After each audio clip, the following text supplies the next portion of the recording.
What's up everyone, Master Fox here today, and I'm bringing you my $100 budget spellbook deck. I'm sorry I haven't uploaded a $100 budget deck in a while. I've been kind of busy in these recent weeks, and I also kind of put off this deck in particular because I was kind of figuring out what I was going to do with the Grand Spellbook Tower, because it was originally like a $25, $30 card, and it's a card that you kind of need two of in the deck, and that would have made the deck basically impossible to build for under $100, at least optimally. And then stupid me, I didn't realize that this card was actually reprinted in Premium Gold 2, and now it's like less than $1. Like look here, it's like 67 cents for one of these guys. So then as soon as I saw that, I was like, oh wow, this deck is probably really easy to make for $100 now. And so here I have the $100 Spellbook deck for you guys. So let's jump right into it. So I'm running 3 High Priestess of Prophecy. Some builds will run 2, but I still run 3 just to get her out often and easily. And I'm running 1 world here. I chose to run the world build just because I like World of Prophecy. It's probably a little bit less consistent than the build without world, but it offers you a nice power play, and you can recover some spellbook cards from your graveyard with him. And plus he's a really cool card anyway, so I decided to run the world build. And we're running 2 Justice of Prophecy. This is for High Priestess, and then 2 Temperance, and this is mainly for world.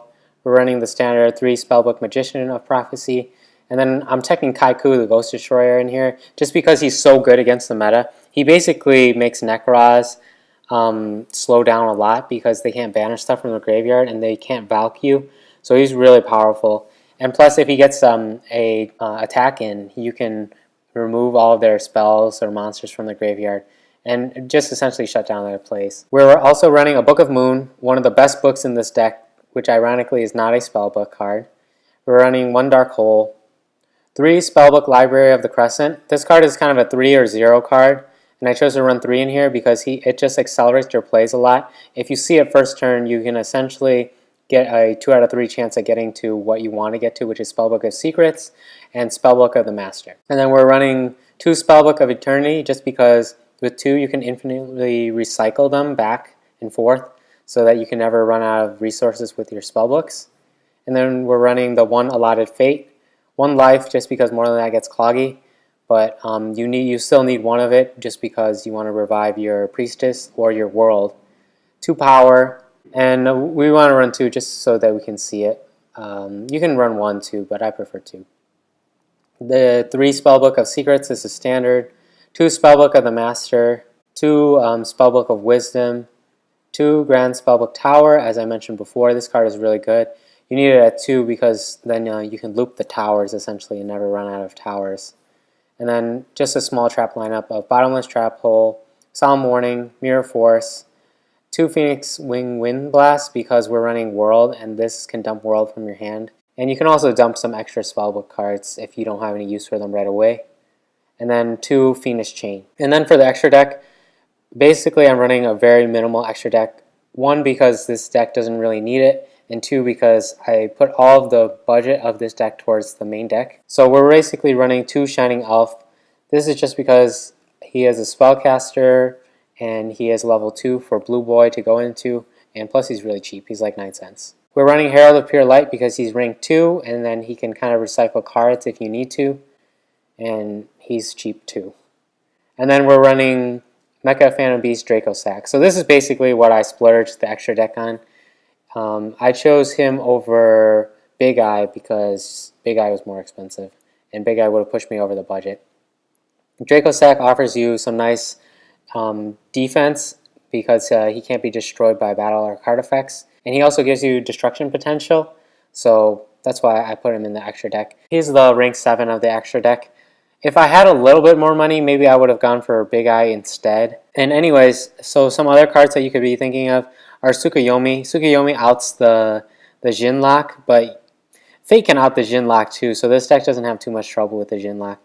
Veiler is just for general utility, plus Veiler is a spellcaster anyways. Not that it's really relevant here. And then Jaugen. Jaugen is just kind of a tech choice that you can kind of consider to lock out opponents. The lock with Jaugen isn't that strong anymore, and it's basically a weaker Jin lock now. I was also considering a 3rd Justice just because I was running 3 Priestess, but I decided against it.